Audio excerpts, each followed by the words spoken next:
بسم اللہ الرحمن الرحیم۔ السلام علیکم ورحمۃ اللہ وبرکاتہ۔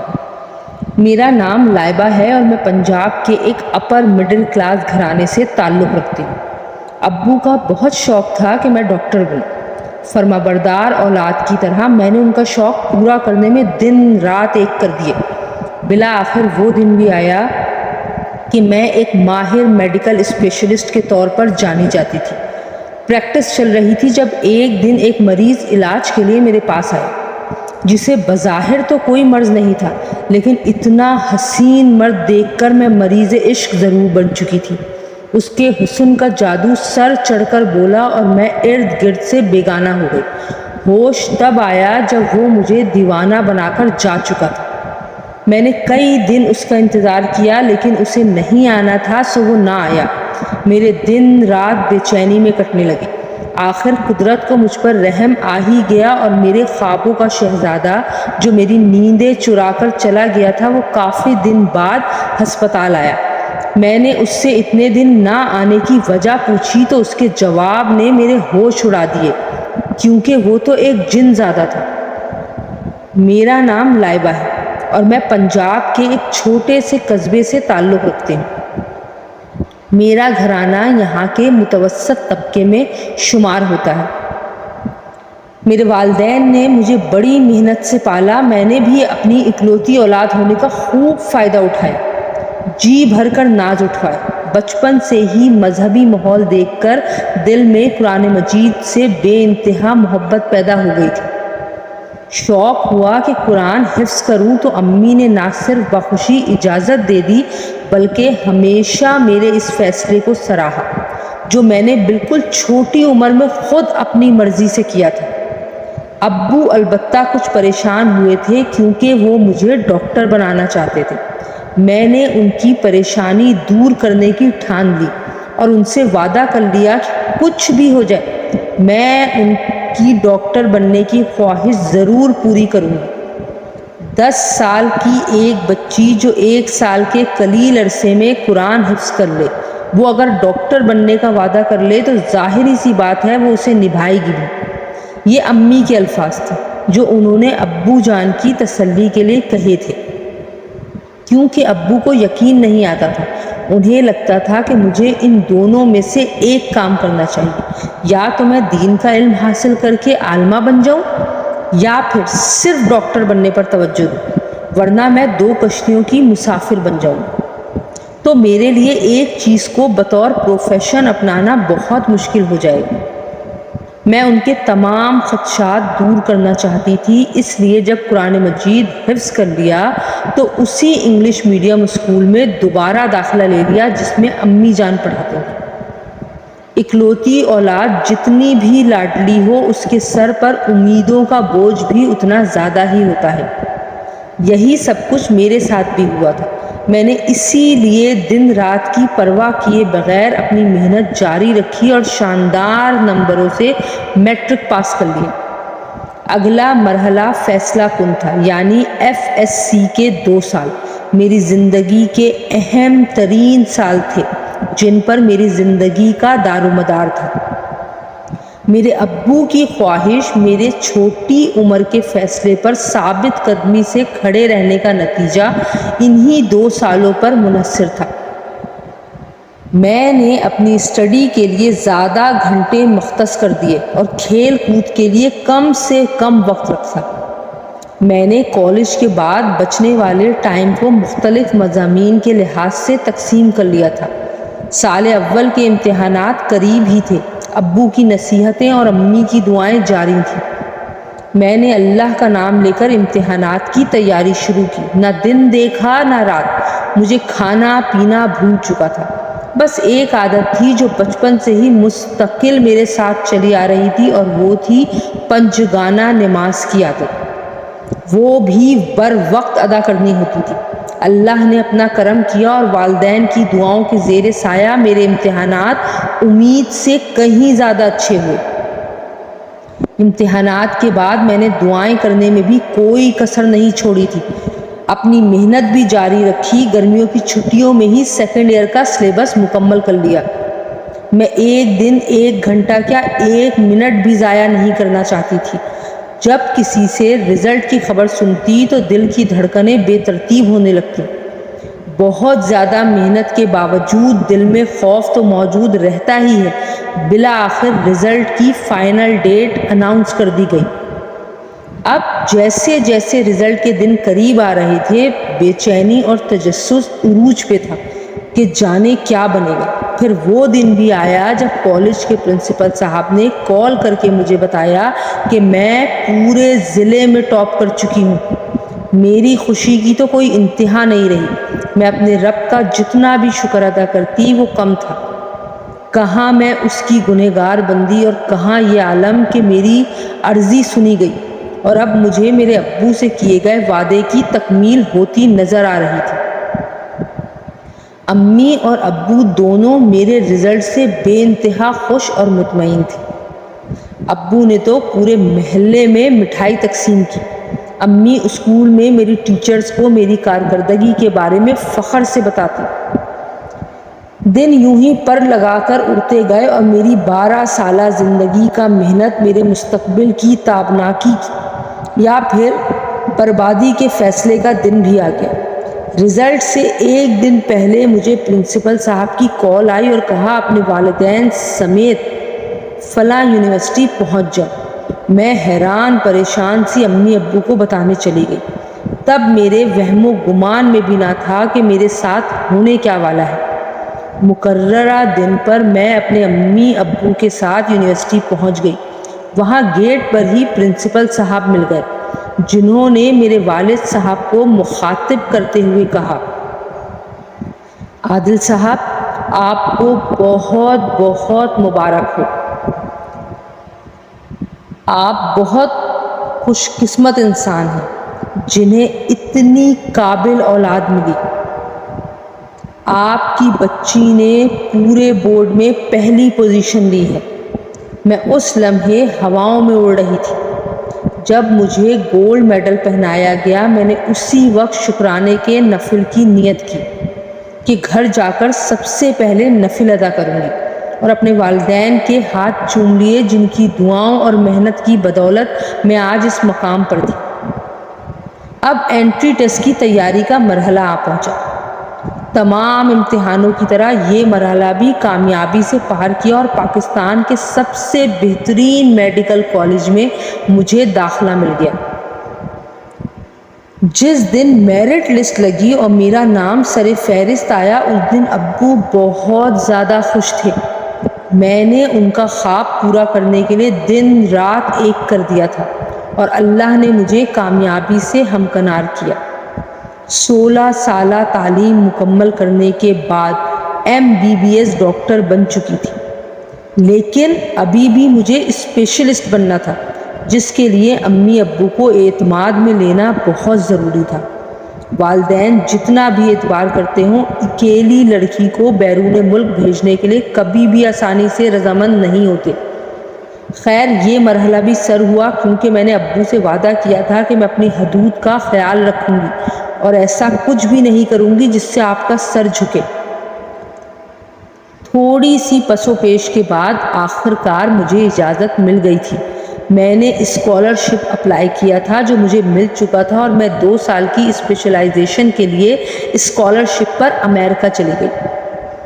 ہر ممکن کوشش کی کہ اپنا دامن لڑکوں سے بچا کر رکھوں اور کسی کو اپنے دل میں نہیں بسنے دیا۔ کچھ لڑکوں نے مجھے اپروچ کرنے کی کوشش بھی کی، لیکن میں نے انہیں سختی سے شٹ اپ کال دے دی۔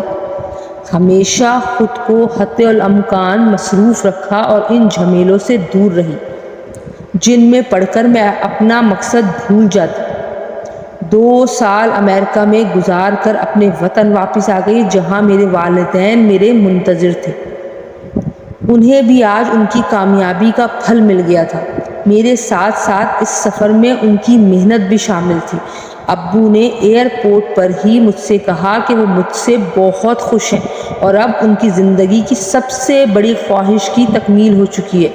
سو انہوں نے مجھ سے مزید کوئی تقاضا نہیں کیا کہ تمہیں کس ہاسپٹل کو جوائن کرنا ہے۔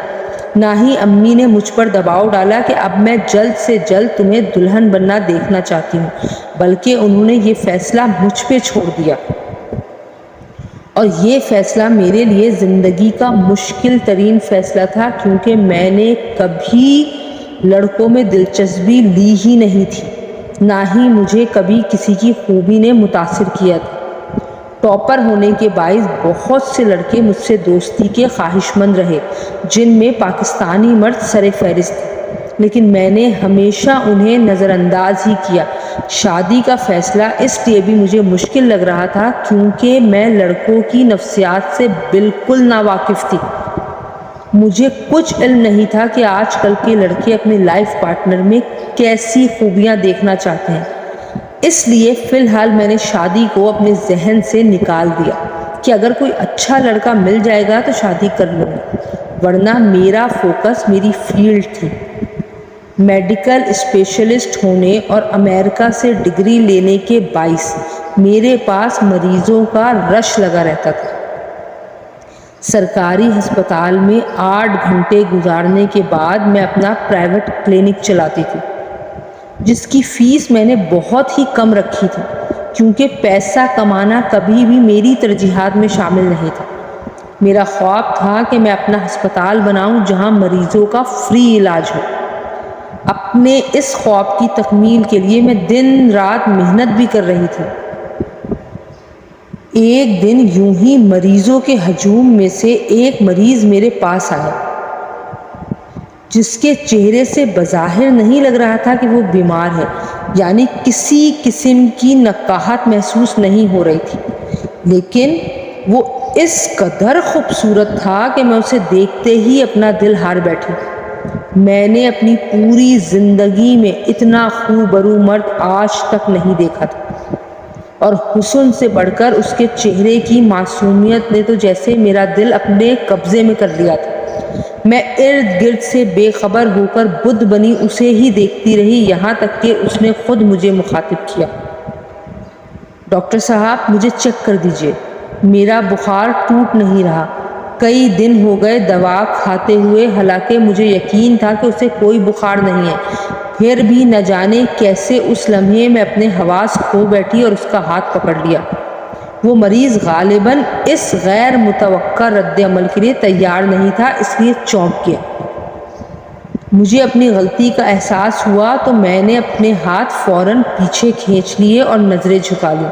میرا ارادہ غلط نہیں تھا، لیکن میں اپنی ہی نظروں میں شرمندہ ضرور ہو گئی تھی۔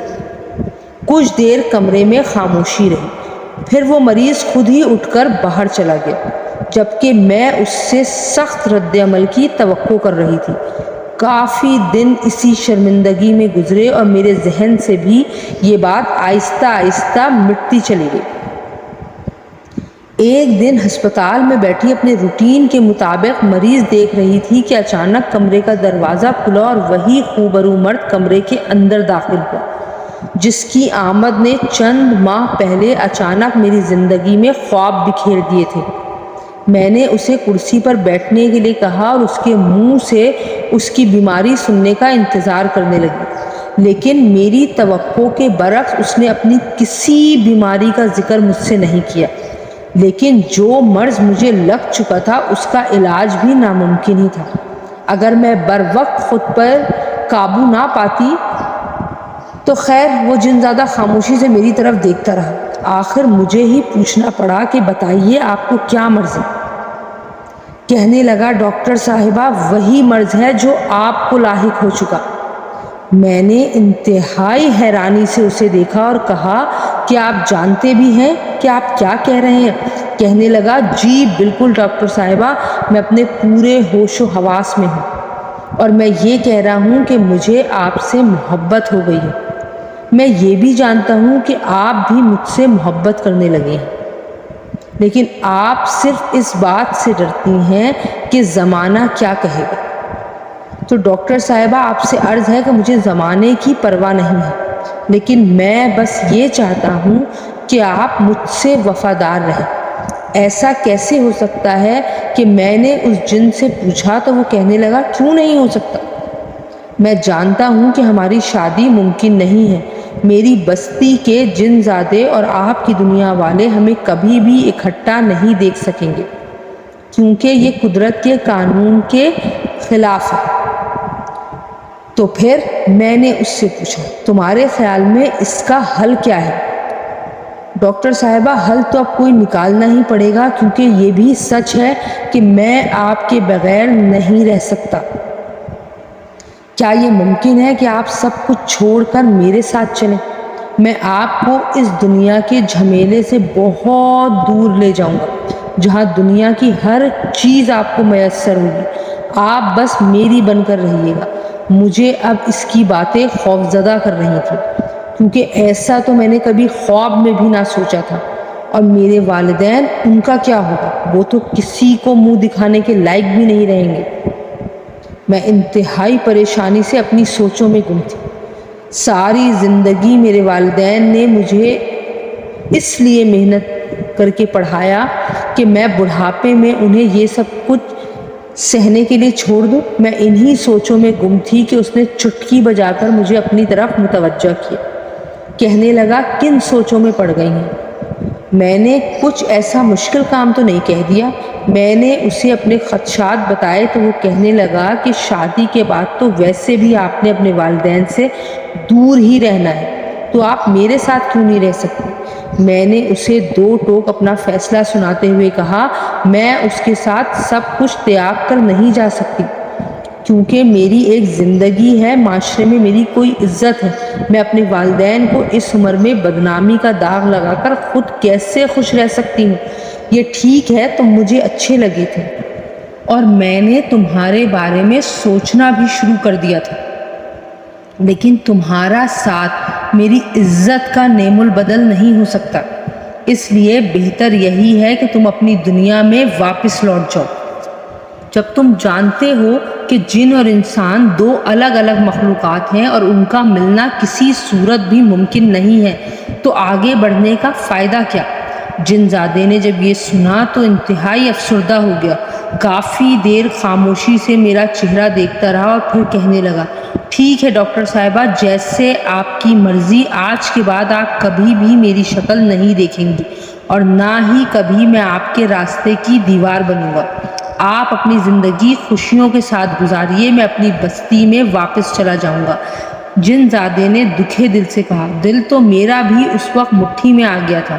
پہلی محبت کو اتنی آسانی سے خود سے دور ہوتے دیکھنا، بلکہ خود اسے اپنے سے دور جانے کا کہنا بہت ہی مشکل فیصلہ تھا، لیکن میرے پاس اس مسئلے کا کوئی اور حل نہیں تھا، اس لیے آخری بار اسے دیر تک دیکھتی رہی جب تک وہ جانے کے لیے مڑ نہیں گیا اور اس کی شکل، یادیں، خوشبو اپنے دل کے کسی کونے میں دفن کر کے نارمل زندگی کی طرف آنے کی کوشش کرنے لگی۔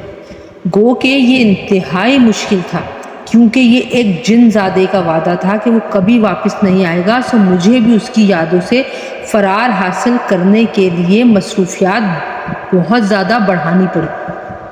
میں نے اپنی ڈیوٹی ٹائمنگز مزید بڑھا لی تاکہ میرے پاس فراغت کے لیے وقت ہی نہ بچے، اور ایسا ہی ہوا تھا۔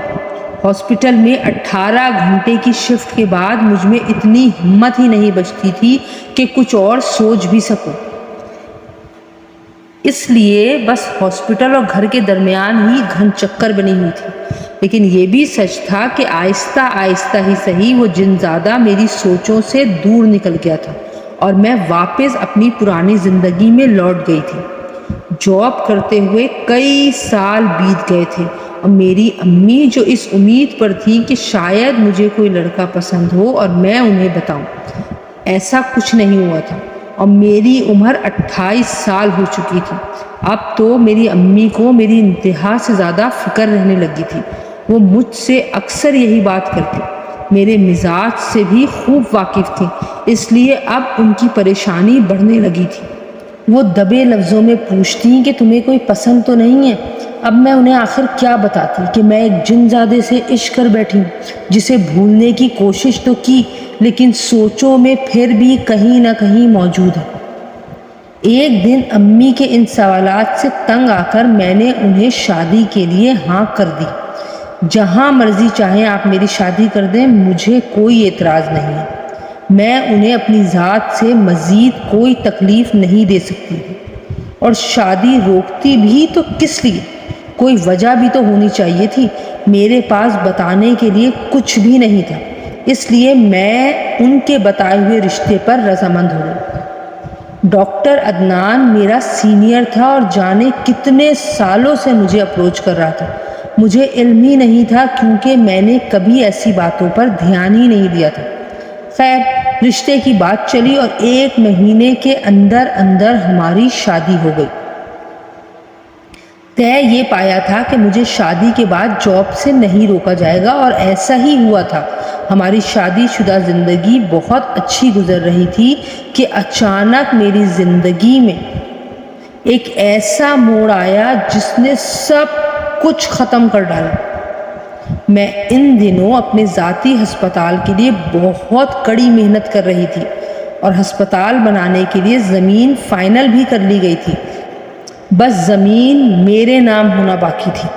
جب مجھے سرکاری ہسپتال میں ڈیوٹی پر موجود ایک نرس نے بتایا کہ جو زمین میں خریدنے جا رہی ہوں اس جگہ پر جنات کا قبضہ ہے، تبھی اتنے سستے داموں مجھے وہ زمین مل رہی ہے۔ آپ ایک بار اہل محلہ سے تصدیق کر لیں اور پھر حامی بھریں، ورنہ ساری زندگی پچھتائیں گی۔ میں نے اس نرس کی باتوں پر بالکل کان نہیں دھرے۔ مجھے لگا وہ پروفیشنل جیلسی کی بنیاد پر ایسی باتیں بنا رہی ہے، ورنہ شہر کے بیچوں بیچ اس جگہ پر جنات کیسے قابض ہو سکتے ہیں؟ جنات تو عموماً ویران جگہوں کو اپنا مسکن بناتے ہیں۔ غرض یہ کہ میں نے اس کی باتوں پر دھیان نہیں دیا اور نہ ہی اس بات کو سچ تسلیم کیا۔ یہی ایک بات مجھے ساری زندگی ستاتی رہے گی، جس کی بنا پر مجھے اپنے قیمتی ترین رشتوں سے ہاتھ دھونا پڑے، اور میں زندگی کے اس مقام پر آ گئی جہاں سے میں نے زندگی کی شروعات کی تھی۔ پلاٹ کی فائل جس دن میرے ہاتھ میں آئی وہ دن میری خوشیوں کا آخری دن تھا۔ میں نے امی، ابو اور اپنے شوہر کے ساتھ مل کر خوشی کو سیلیبریٹ کیا اور پھر چین کی نیند سو گئی۔ مجھے بالکل بھی اندازہ نہیں تھا کہ اگلی صبح اس قدر خوفناک ہوگی کہ میں آئندہ کبھی سورج طلوع ہونے کا سوچوں گی بھی نہیں۔ اس رات میں اپنے شوہر کے ساتھ اپنے والدین کے گھر میں تھی جب چیخوں کی آواز سے میری آنکھ کھلی تو خود کو اندھیرے کمرے میں پایا جہاں دھواں بھر چکا تھا اور گھٹن سے سانس لینا بھی محال تھا۔ مجھے امی، ابو اور عدنان کی چیخیں سنائی دے رہی تھیں، لیکن میں کسی کو بچانے کے لیے کچھ بھی نہیں کر سکتی تھی۔ مجھے ایسے لگ رہا تھا کہ کوئی نادیدہ قوت میرے ہاتھ اور پاؤں جکڑ کر کھڑی ہے اور میں ایک قدم بھی اپنی مرضی سے نہیں ہلا سکتی، یہاں تک کہ میری گردن بھی اکڑ گئی تھی۔ مارے خوف کے میرا برا اور بدترین حال تھا۔ جوں جوں رات گزرتی گئی چیخیں تھمتی گئیں۔ جوں ہی رات آخری پہر میں داخل ہوئی سب آوازیں آنا بند ہو گئیں۔ اب مجھے ایک نئے خوف نے گھیر لیا۔ پھر مجھے یہ محسوس ہوا کہ میں اپنے ہاتھ پاؤں ہلا سکتی ہوں۔ میں نے چلنے کی کوشش کی لیکن لڑکھڑا کر گر گئی۔ دوبارہ ہمت کر کے کھڑی ہوئی اور پھر تیزی سے دروازہ کھول کر باہر آئی جہاں میری زندگی کے عزیز ترین رشتے، میرے جینے کی وجہ، میری ہمت کا سامان بننے والے میرے ابو اور بے انتہا محبت کرنے والے میرے شوہر اپنی آخری سانسیں لے رہے تھے۔ پورے گھر میں کوئی دھواں، گیس کی بدبو، کچھ بھی ایسا نہیں تھا۔ پھر ان سب کو ایک دم کیا ہو گیا؟ گھر میں کوئی اور بھی موجود نہیں تھا۔ معلوم ہوتا تھا گویا ان کا گلا دبایا جا رہا ہو۔ میں نے اپنے باپ کو اپنی آنکھوں کے سامنے مرتے ہوئے دیکھا اور میں ان کی قابل بیٹی ڈاکٹر لائبہ، سینکڑوں مریضوں کی جان بچانے والی، آج ان کی جان ہی نہ بچا پائی۔ بابا نے آخری سانس لی اور اس دنیا کے قید خانے سے آزاد ہو گئے۔ مجھے کچھ ہوش نہیں تھا کہ کب ان کے جنازے ہوئے۔ مجھے بس ان کے قاتلوں کو ڈھونڈنا تھا جو سامنے ہوتے ہوئے بھی سامنے نہ تھے، جنہیں ہم عام انسان کبھی بھی نہ ڈھونڈ پاتے، نہ ہی کوئی میری بات کا یقین کرتا۔ اگر وہ جنزادہ دوبارہ میری زندگی میں نہ آیا ہوتا تو میں ہمیشہ کے لیے تنہا رہ جاتی۔ میں نے کئی سال اپنوں کی جدائی کے غم میں تنہا گزارے تھے۔ میری زندگی ایک مشین سے کم نہ تھی جس کا کام کے علاوہ کوئی مقصد ہی نہیں تھا۔ جن کے لیے زندہ تھی وہ تو کب کے مٹی میں چلے گئے، اب تو بس سانسوں کی ڈور کے کٹنے کا انتظار تھا کہ کب وقت پورا ہو اور زندگی کی قید سے رہائی ملے۔ میں نے اپنے شب و روز بس بیمار لوگوں کے لیے وقف کر دیے تھے اور ہم وقت مریضوں کی خدمت میں لگی رہتی تھی۔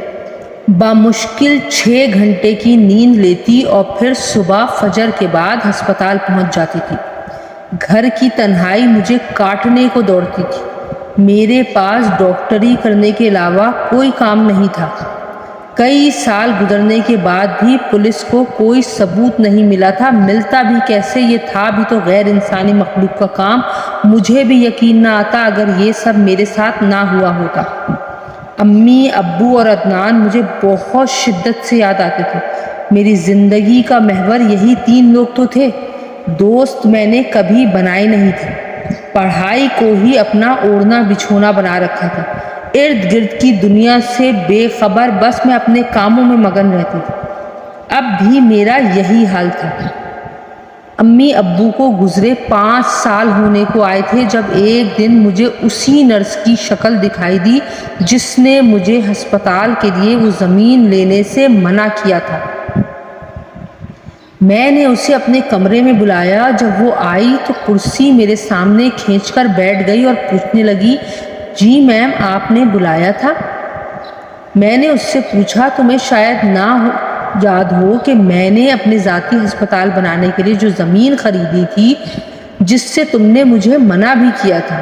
ہاں مجھے یاد آ گیا، آپ بتائیے کیا بنا آپ کے ہسپتال کا؟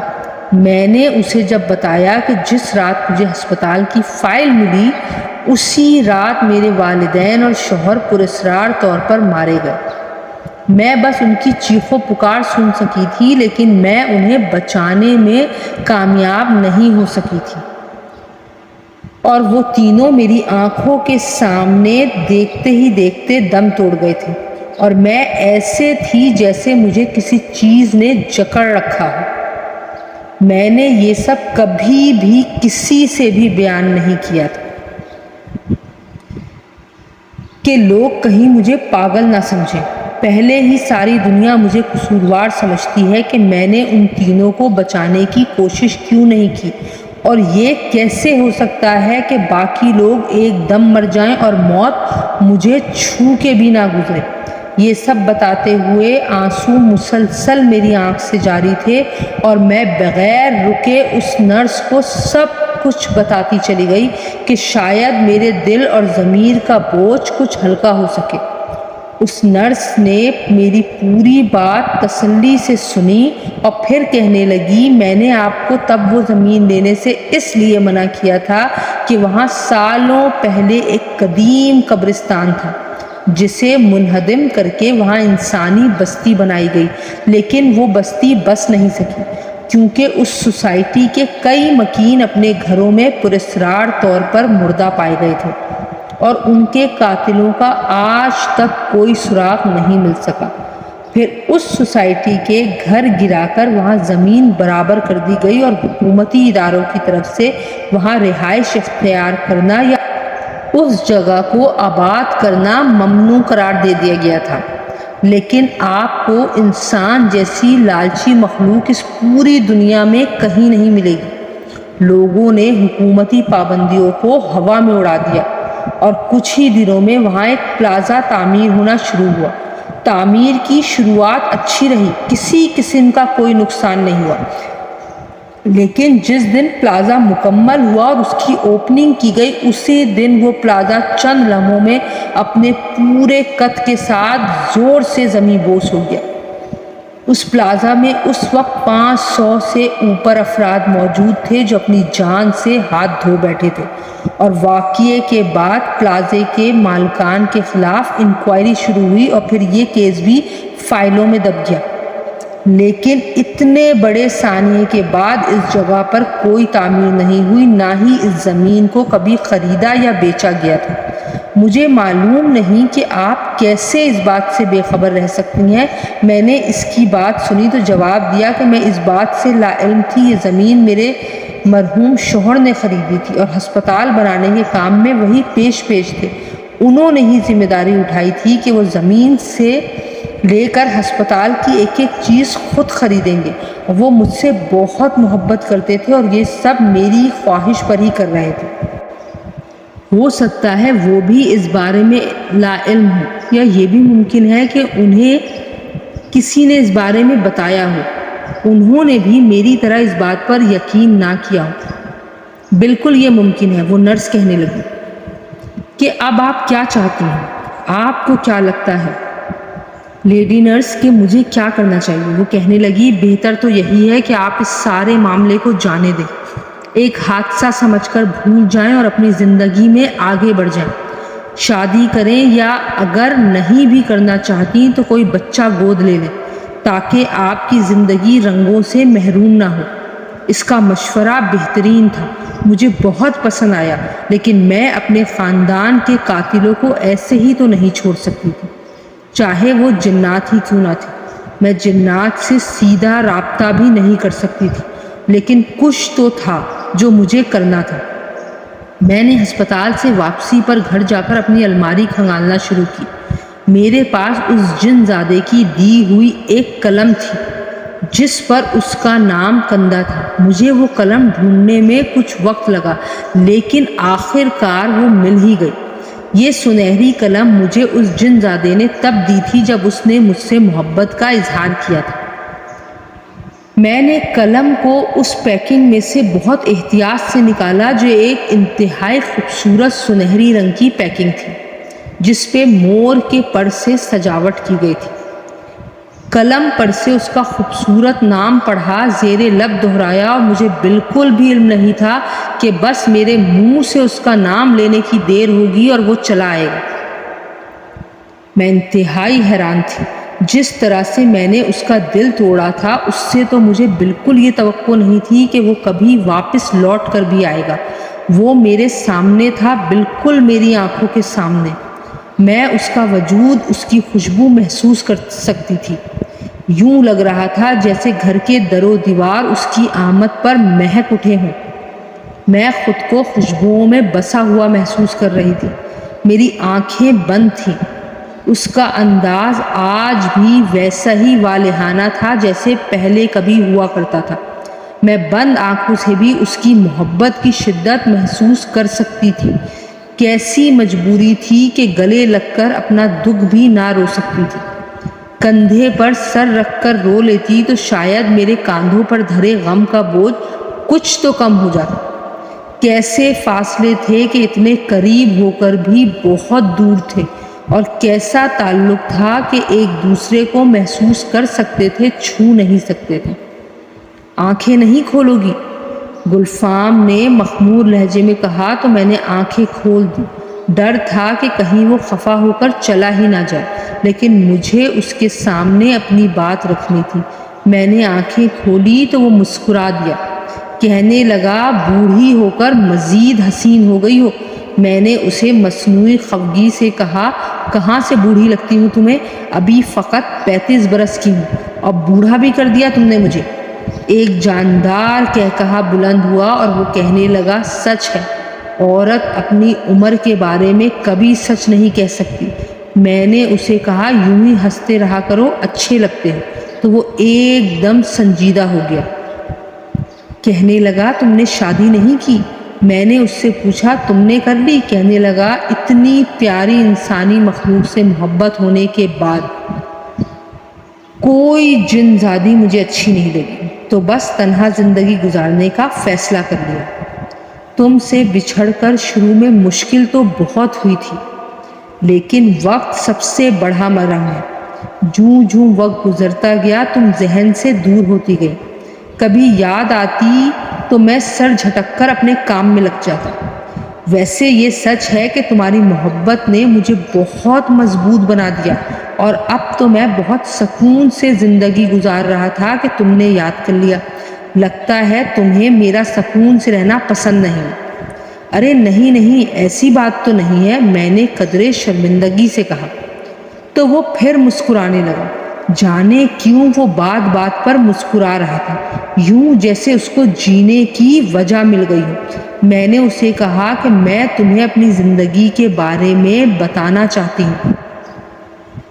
تمہارے جانے کے بعد میں نے اپنی امی سے یہ کہہ دیا تھا کہ وہ جہاں چاہیں اپنی مرضی سے میری شادی کر دیں۔ میرے شوہر بہت اچھے انسان تھے، بے انتہا محبت کرنے والے، بہت زیادہ خیال رکھنے والے۔ میں نے ان سے اپنے خواب کے بارے میں ذکر کیا تو وہ کہنے لگے، تمہارے خواب میرے خواب ہیں، ہم مل کر ایک ایسا ہسپتال بنائیں گے جہاں غریبوں کو مفت علاج کی سہولتیں میسر ہوں گی۔ ہم اسی پروجیکٹ پر کام کر رہے تھے جب اچانک میرے شوہر کا انتقال ہو گیا۔ او ہو، بہت افسوس ہوا، گلفام کہنے لگا۔ میں نے کہا، تم پوچھو گے نہیں کہ ان کی موت کیسے ہوئی تھی؟ اس نے کہا، ہاں ضرور، کیوں نہیں۔ لوگ کہتے ہیں یہ ایک حادثہ تھا، لیکن وہ حادثہ نہیں، قتل تھا۔ اور جانتے ہو وہ قتل کس نے کیا تھا؟ اس نے نفی میں سر ہلایا تو میں نے ایک سرد آہ بھرتے ہوئے اسے کہا، تمہاری برادری کے لوگوں نے۔ وہ جو بہت مگن ہو کر میری بات سن رہا تھا، ایک دم سر اٹھا کر کہنے لگا، ناممکن، مسلمان جنات معصوم انسانوں کا قتل نہیں کرتے، انہیں اجازت نہیں ہوتی۔ اگر تمہیں یقین ہے کہ یہ کام غیر انسانی مخلوق نے کیا ہے تو یقیناً یہ کام ہندو جنات کا ہے۔ یہ انتہائی شریر مخلوق نہ مسلمان جنات کو سکون سے رہنے دیتی ہے، نہ ہی انسانوں کو۔ لیکن تم یہ بتاؤ کہ بھلا تمہارے شوہر کی ان سے کیا دشمنی ہو سکتی ہے؟ میں نے جب اسے بتایا کہ اس رات صرف میرا شوہر ہی نہیں، میرے والدین کی بھی موت ہوئی تھی، تو وہ کہنے لگا، پھر جنات کی دشمنی تم سے تھی، تم نے ان کی کوئی چیز اپنے قبضے میں کی ہوگی، کوئی زمین، کوئی پلاٹ، کچھ اس طرح کا۔ میں نے اسے کہا کہ ہاں، لیکن مجھے علم نہیں تھا کہ ہسپتال کے لیے خریدی جانے والی اس زمین کے مالک شیطان جنات ہیں۔ اگر مجھے اس بات کا ذرا سا بھی یقین ہوتا تو میں ایسا رسک کبھی نہ لیتی۔ چلو، جو ہونا تھا وہ تو ہو چکا، اب تم مجھ سے کیا چاہتی ہو؟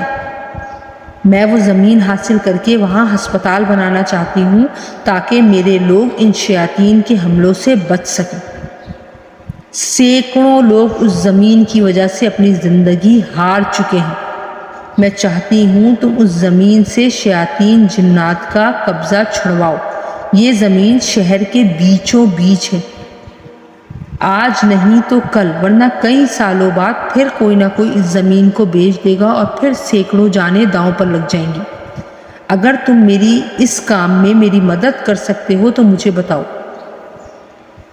جن زادہ گلفام سوچ میں پڑ گیا اور پھر کہنے لگا، میں اپنے قبیلے کے سردار سے پوچھ کر بتاتا ہوں کہ ہم کیا کر سکتے ہیں، لیکن اب تمہارا یہاں اکیلے رہنا خطرے سے خالی نہیں ہے۔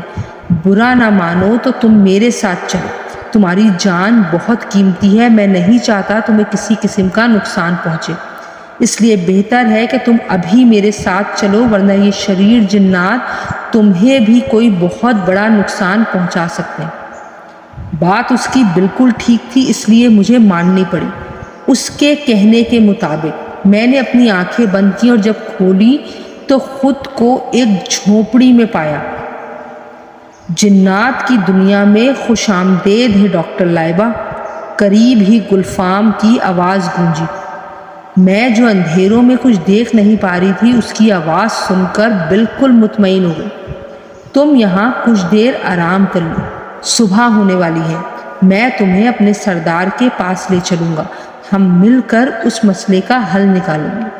میں ڈاکٹر لائبہ ناز و پلی زندگی میں پہلی بار جھونپڑی میں رات گزارنے والی تھی، وہ بھی ننگے فرش پر۔ مجھے کچھ گھبراہٹ ہو رہی تھی، لیکن مجبوری تھی، اس لیے صبر کے گھونٹ بھرے اور لیٹ گئی۔ دور کہیں سے کسی جانور کی آواز آ رہی تھی۔ جن زادہ جھونپڑی سے نکل گیا تو میں نے سکون سے آنکھیں بند کی اور سونے کی کوشش کرنے لگی، لیکن نیند میری آنکھوں سے کوسوں دور تھی۔ رات تو آنکھوں میں کٹ گئی۔ سحری کے قریب کا وقت تھا جب جھونپڑی کے باہر سے مجھے جن زادے کی آواز سنائی دی کہ لائبہ اٹھ جاؤ، سردار صاحب سے ملاقات کرنی ہے۔ میں کون سا سو رہی تھی جو اٹھنے میں وقت لگتا۔ باہر آئی تو گلفام میرے انتظار میں کھڑا تھا۔ ہم دونوں جنگل کے بیچوں بیچ چلتے ہوئے بیری کے ایک پرانے درخت کے پاس پہنچے جہاں کچھ جنات پہلے سے ہی موجود تھے۔ میں نے جن زادے گلفام کی ہدایت کے مطابق انہیں سلام کیا، السلام علیکم، جس کا جواب بہت ہی خوش دلی سے دیا گیا۔ پھر ایک بزرگ جن آگے بڑھے اور میرے سر پر ہاتھ رکھ کر مخاطب ہوئے، بیٹی، جو کچھ تمہارے ساتھ ہوا اس کے لیے ہمیں بہت افسوس ہے، لیکن ہم خود ان شیاطین جنات کے شر سے تنگ ہیں۔ جتنا بڑا حادثہ آپ کے ساتھ ہوا، کوئی بھی عام انسان ہوتا تو اپنے حواس کھو بیٹھتا، لیکن آپ کی ہمت کو سلام ہے۔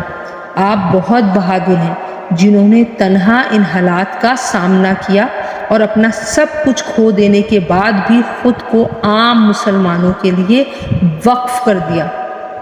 میں نے 2 جنوں کو مخبر بنا کر بھیجا ہے تاکہ وہ اس زمین پر بسنے والے شیاطین جنات کا جائزہ لے سکیں اور اندازہ کر سکیں کہ آیا وہ ہمارے سمجھانے سے ہی وہ جگہ چھوڑ دیں گے یا انہیں دوسرے طریقے سے سمجھانا پڑے گا۔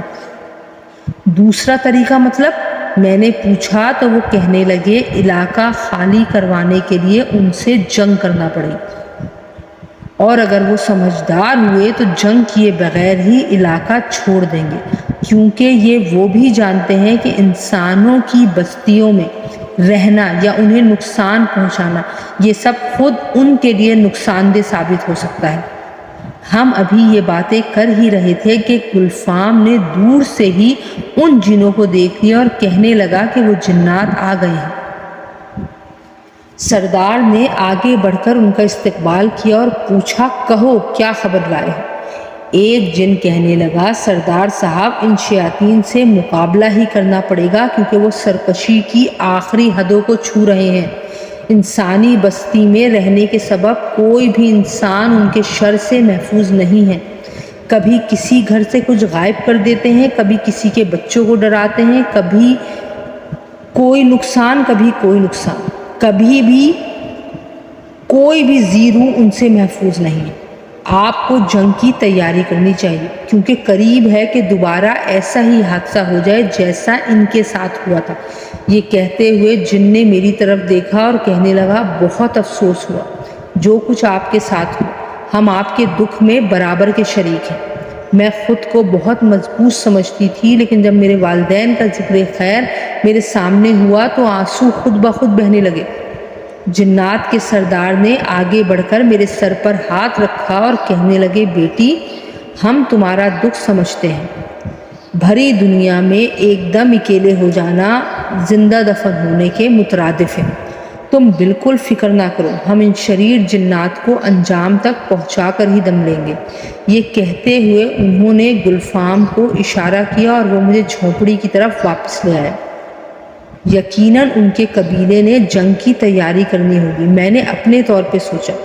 گلفام نے مجھے سوچوں میں گم دیکھ کر پوچھا، کیا سوچ رہی ہیں آپ؟ میں نے کہا، میں سوچ رہی تھی کہ آپ کے سردار جن غالباً جنگ کی تیاری کے لیے مصروف ہوں گے۔ اب وہ مسکرایا اور کہنے لگا، ضروری نہیں ہے کہ ان کے ساتھ جنگ کی جائے، کوئی اور حکمت عملی بھی اپنائی جا سکتی ہے، انہیں یہاں سے دربدر کیا جا سکتا ہے یا کچھ اور طریقہ بھی اپنایا جا سکتا ہے۔ جنگ تو آخری حربے کے طور پر کی جائے گی۔ اگر ان شیاطین کا غرور ویسے نہ ٹوٹا تو بہرحال آپ فکر نہ کریں، اپنے مستقبل کے متعلق سوچیں۔ مجھے سمجھ آ رہی تھی کہ وہ اپنے اور میرے مستقبل کے متعلق بات کر رہا ہے۔ میں نے اس سے پوچھا وہ کیا چاہتا ہے کہ میں کیسے زندگی گزاروں، تو کہنے لگا، پہلے آپ بتائیں، میں تو بس یہ چاہتی ہوں کہ وہ جگہ خالی ہو اور اس پر ہسپتال بنا کر اپنے والدین کا خواب پورا کروں۔ غریبوں کو مفت علاج کی سہولت ملے گی تو میرے والدین کے لیے یہی صدقہ جاریہ ہوگا۔ اس کے علاوہ 1-2 بچے گود لے لوں گی، مصروفیات بھی بڑھ جائیں گی اور ان بچوں کے لیے بھی کوئی سہارا ہو جائے گا۔ آپ کی بات کافی حد تک مناسب ہے، لیکن مجھے یہ سن کر دکھ ہوا کہ آپ نے اپنی زندگی میں میری کوئی جگہ نہیں رکھی۔ دیکھو گلفام، نہ تو تم بچے ہو نہ ہی میں، ہم دونوں جانتے ہیں کہ ہمارا ساتھ ممکن نہیں ہے، ہم پہلے بھی اسی لیے جدا ہوئے تھے۔ آپ ٹھیک کہتی ہیں، لیکن میں آپ کو یقین دلاتا ہوں کہ میری وجہ سے آپ کو کبھی کوئی تکلیف نہیں ہوگی۔ آپ بس مجھے اپنی زندگی میں تھوڑی سی جگہ دے دیجیے، اتنی کہ میں بس آپ کو کبھی کبھار دیکھ لیا کروں۔ آپ کی زندگی میں کسی قسم کی مداخلت کیے بغیر مجھے اس کے اس معصوم سے انداز پر بے اختیار پیار آ گیا اور میں نے اسے اجازت دے دی۔ اس کے چہرے پر خوشی کے جو آثار تھے وہ میرے لیے کسی خزانے سے کم نہیں تھے۔ کوئی تو تھا جس کی خوشی کی وجہ میں بنی تھی۔ وہ مجھے آرام کرنے کا کہہ کر چلا گیا اور ساتھ ہی مجھے کچھ پھل 2-3 قسم کے کھانوں سے سجی ٹرے کی طرف اشارے کرتے ہوئے کہہ گیا کہ یہ آپ کے لیے ہیں، جب بھوک لگے تو کھا لیجیے گا۔ اور کچھ بھی ہو جائے، آپ کو کچھ بھی دکھائی یا سنائی دے، آپ نے اس جھونپڑی سے باہر نہیں آنا، اس پر حصار کیا جا رہا ہے۔ اللہ کے حکم سے آپ مکمل حفاظت میں رہیں گے۔ مجھے اس کی باتوں سے اندازہ ہو گیا تھا کہ شریر جنات مجھے گلفام کی شکل میں بھی دھوکہ دے سکتے ہیں۔ میں نے اسے یقین دلایا کہ میں اس جگہ کو نہیں چھوڑوں گی۔ اسے مطمئن کرنے کے بعد میں نے فجر کی نماز پڑھی، تھوڑے سے پھل کھائے کیونکہ رات سے کچھ نہیں کھایا تھا، اور پھر سونے کے لیے لیٹ گئی۔ اب چونکہ میں بالکل مطمئن ذہن کے ساتھ سونے کا ارادہ باندھ کر لیٹی تھی تو جلد ہی مجھے نیند آ گئی۔ ظہر کے قریب آنکھ کھلی جب کئی آوازیں کانوں میں پڑی، جن میں ایک آواز قدرے بھاری تھی، بالکل گلفام جیسی۔ یہ کہہ رہا تھا کہ جھونپڑی کو ہی آگ لگا دیتے ہیں تاکہ قصہ ہی تمام ہو۔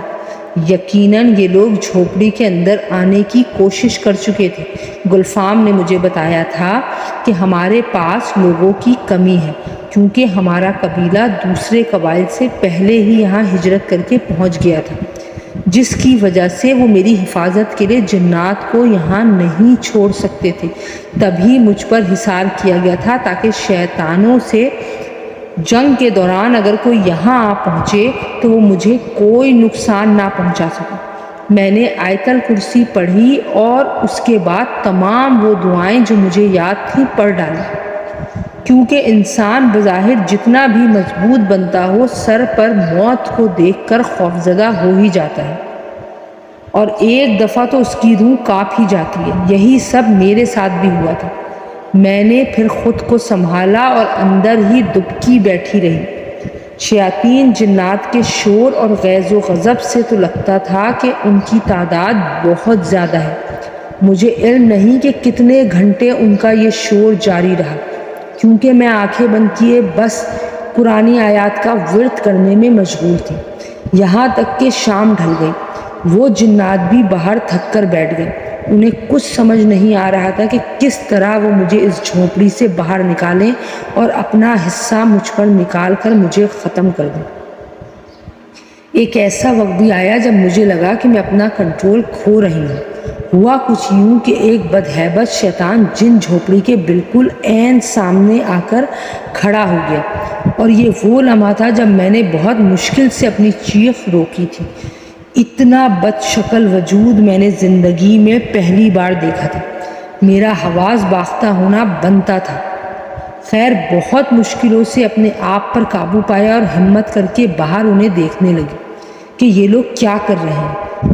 اندھیرا آہستہ آہستہ پھیل رہا تھا اور مغرب کے قریب کا وقت تھا جب مجھے چیخوں کی آواز سنائی دی۔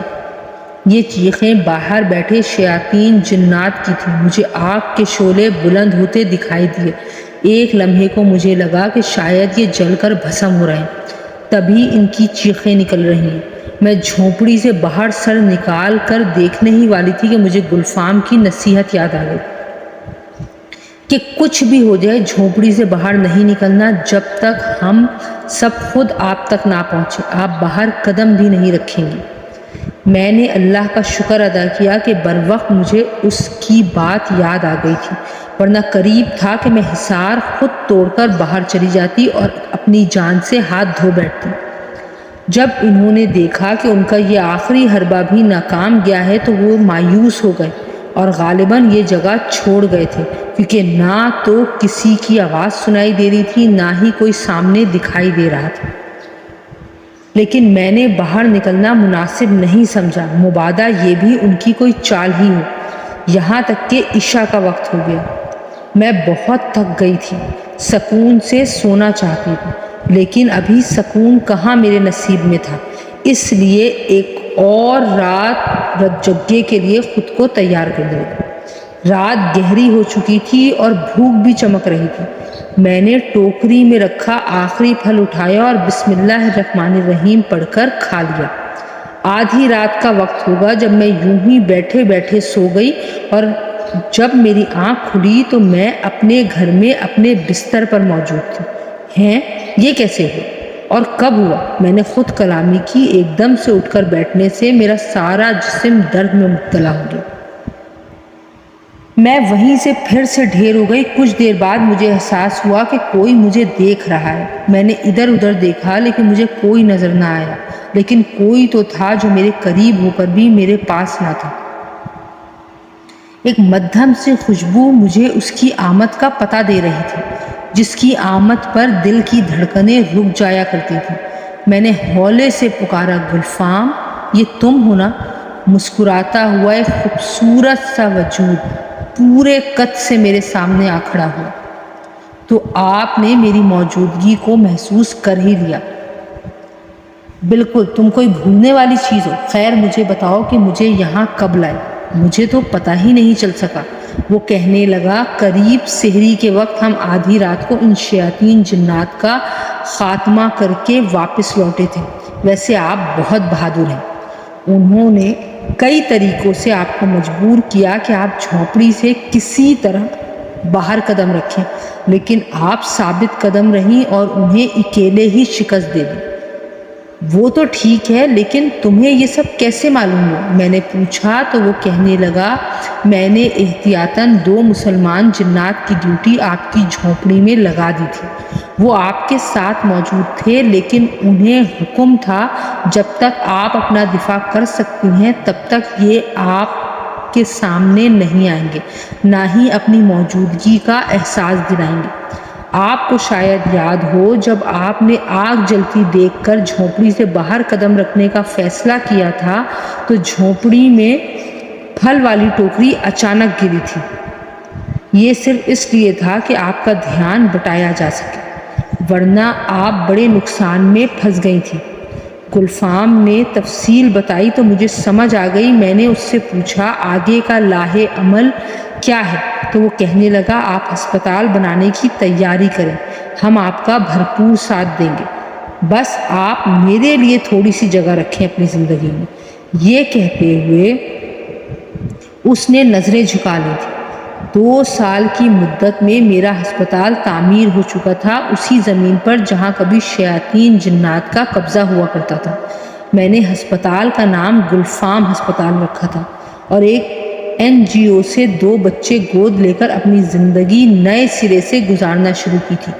وہ زندگی جس میں میں تھی، میرا ہسپتال تھا، 2 بچوں کا ساتھ تھا، اور سب سے بڑھ کر میری پہلی محبت میرے ساتھ تھی، جن زادہ گلفام، جس کی خوشبو مجھے آج بھی اپنے ارد گرد محسوس ہوتی ہے۔